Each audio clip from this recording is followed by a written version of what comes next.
Halo teman-teman, salam sehat selalu untuk kita semua. Salam sejahtera dengan saya Bung Ropan. Bagaimana kabar? Semoga teman-teman semua bersama dengan keluarga, dimanapun teman-teman berada, dalam keadaan baik-baik saja, tetap semangat, dan kembali saya berbicara tentang sepak bola nasional. Kali ini bergeser dengan 2 hari lalu, pasti teman-teman sudah tahu. Ada undian di Hanoi. Ini Piala AFF yang sebenarnya sudah berganti nama menjadi Asian Cup. Dan kita juga sudah melihat bahwa Indonesia berada di grup B. Ya, di sana ada musuh bebuyutan kita, Vietnam, di samping ada juga dengan Filipina, ada Myanmar, ada Laos. Ya, tentunya berseberangan dengan Thailand yang berada di grup sebelah. Di sana ada Singapura, Malaysia, semua Kamboja yang ada di sebelah. Nah, tapi menarik memang karena kita kembali lagi-lagi bertemu dengan Vietnam. Karena kita sudah 3 kali mengalahkan mereka pada tahun ini. Dan suatu hal yang luar biasa, kita memukul mereka di Piala Asia, kemudian di kualifikasi atau pra-Piala Dunia Grup F. Maret lalu kita 2 kali menghajar mereka dengan clean sheet, 1-0 di GBK dan 3-0 di Midin, di Hanoi. Luar biasa, sehingga ini menjadi perhatian, ya, terutama pertemuan antara dua pelatih asal Korea. Kita ditangani oleh Shin Tae-yong dan di sana, atau Vietnam dengan pelatih baru mereka, Kim Sam-sik. Wah, ketika ada undian terjadi, kelihatan sekali ya. Sorotan itu kamera ditujukan kepada Kim Sam-sik di saat Indonesia itu yang berada di pot 2. Karena kita kan di pot 2 dengan Malaysia. Pot 1 itu ada Vietnam dengan Thailand. Jadi ramai itu, begitu diambil, wah, bahwa Thailand ada di sebelah, Vietnam ada di sini, dan kita itu satu grup dengan Vietnam. Ketika Malaysia itu diambil bergabung ke sebelah. Itu kelihatan sekali ya, agak tegang bagi Kim Sam-sik ini karena harus bertemu dengan STY. Nah, Indonesia akan menjadi pusat perhatian setelah tampil luar biasa yang saya bilang tadi, 3 kali menang melawan Vietnam, dan bagaimana di U23 kita sangat bagus kemarin, ada peringkat keempat di Qatar, dan banyak pasti pemain-pemain U23 yang akan diberikan kesempatan oleh STY bermain. Ya, saya kira ini wajar, bisa kita membawa dengan tim muda kita bermain di Piala AFF atau di Asian Cup ya. Dan pertandingan kalau bisa melihat dari 23 November ke 21 Desember itu jadwal di Asian Cup, sepertinya pemain-pemain abroad banyak yang tidak bisa datang. Nah, ini kesempatan bagi STY untuk memberikan kesempatan jam bermain bagi pemain-pemain yang ada di Liga 1, kemudian yang di U23, bahkan bukan tidak mungkin ya, kita bisa memakai tim U20 juga yang sekarang ditangani oleh Indra Safri. Artinya ada kolaborasi di sana, gabungan yang bisa diambil. Karena susah untuk mengharapkan pemain-pemain abroad kita, misalnya ada Ivar Janner, ada Rafael Struijk, Nathan Cho, Tom Hae, Jai Itses, Ragnar Oratmangun untuk bisa bermain, termasuk dengan Calvin Verdong ya, yang itu sulit untuk bisa datang ketika di bulan November dan Desember itu kan lagi padat-padatnya kompetisi di Eropa ya, baik di Inggris, di Belanda, juga di Italia. Itu sangat berat bagi pemain-pemain. Kecuali ada satu pemain ya, kalau nggak salah itu Martin Paes ya.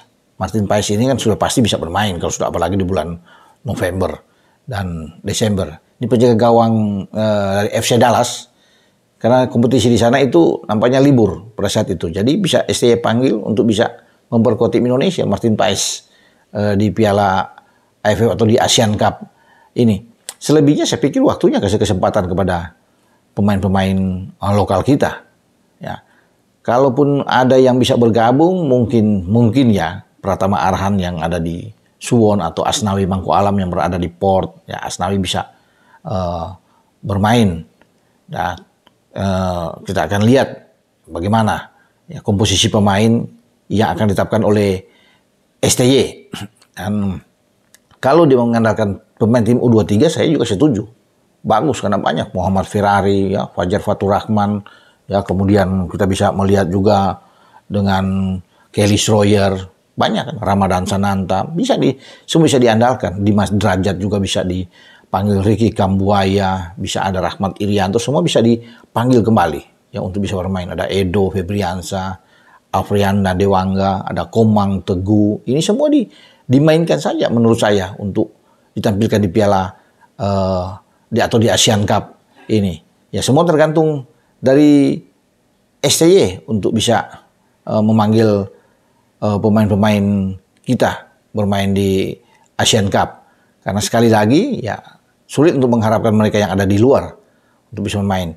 Nah, bisa juga tim U20 kan, ada kolaborasi tim U20, timnya Indra Safri ini bisa dipanggil juga. Ya pemain-pemain yang bagus, karena di sana mungkin juga bisa ada pemain-pemain muda, pemain yang bisa dipakai bermain di Asian Cup dengan tim kita. Dan saya pikir sekali lagi ini adalah waktu yang pas bagi STY ya untuk menarik pemain-pemain muda bermain di tim nasional. Juga bisa dipanggil pemain-pemain yang bersinar di Liga 1, ada Malik ya, pemain bagus. Nah, dari Madura United juga oke. Banyak lah kalau bisa dilihat ya. Di barisan penjaga gawang apalagi Adi Satrio masih bisa, apalagi Hernando Ari ada, Nadeo bisa dipanggil semua untuk bisa bermain ya di Asian Cup. Ya, soal menjadi juara itu urusan belakang karena kita tidak pernah menjadi juara di Asian Cup atau di Piala AFF sebelumnya. Tapi bagi STY sekarang karena kita sudah terbang tinggi dengan pemain-pemain bagus, ya berpikirlah untuk di level yang lebih tinggi ya di Asia. Nah, kalau kita bisa lolos ke putaran ketiga nantinya, tentunya konsentrasi ada di senior ini di putaran ketiga di Piala Pra-Piala Dunia karena akan dimulai pada September nantinya. Ya oke, kita akan tunggu, tapi kalau bicara dengan peluang kita ya bisa lolos lah. Di grup kita ya kita bicara. Kita ketemu di Hanoi dengan Vietnam itu kan tanggal 30 November. Kita akan memulai tanggal 24 November itu bertarung melawan Myanmar. Karena ada aturannya kita akan bermain kandang 2 kali, tandang 2 kali. Nah, kita akan tandang pertama dengan Myanmar, ya di Yangon, tanggal 24 November itu. Kemudian tanggal 27 kita menerima Laos bermain di Jakarta. Entah di stadion mana yang akan dipilih oleh PSSI. Ya, apakah di GBK atau di daerah lain, kita belum tahu. Dan setelah itu tanggal 30 baru dengan Vietnam. Ketika kita bisa memenangkan pertandingan melawan Myanmar dan Laos, sudah 6 poin, kita tinggal tunggu. Walaupun kita akan bertarung di Hanoi, di Maidin Stadion, kita tidak perlu takut dengan Vietnam saat ini. Vietnam lah yang akan berpikir sekarang. Setelah mereka dihantam oleh Indonesia 3 kali, dan mereka tentunya akan was-was, ketar-ketir juga. Meski Indonesia tanpa pemain-pemain abroad. Nah, setelah itu baru tanggal 7 Desember kita ketemu dengan Filipina. Filipina bermain di Indonesia. Ya, di Jakarta atau kita akan memakai stadion JIS, kita tidak tahu, tapi ada 2 laga di kandang memang, Laos dan Filipina ya. Karena Myanmar dan Vietnam kita harus keluar dan saya rasa kita bisa ke semifinal.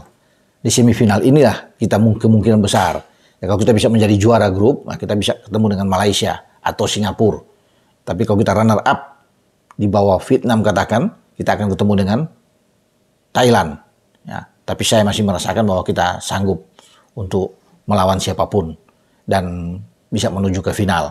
Oke, dengan saya Bung Ropan berbicara di sini untuk Piala AFF atau Asian Cup, di mana apapun itu peluang kita masih ada, masih bagus, tapi kesempatan sekali lagi untuk pemain-pemain Liga 1 untuk dilirik oleh STY dalam laga pada November-Desember yang akan datang. Dengan saya Bung Ropan, ciao.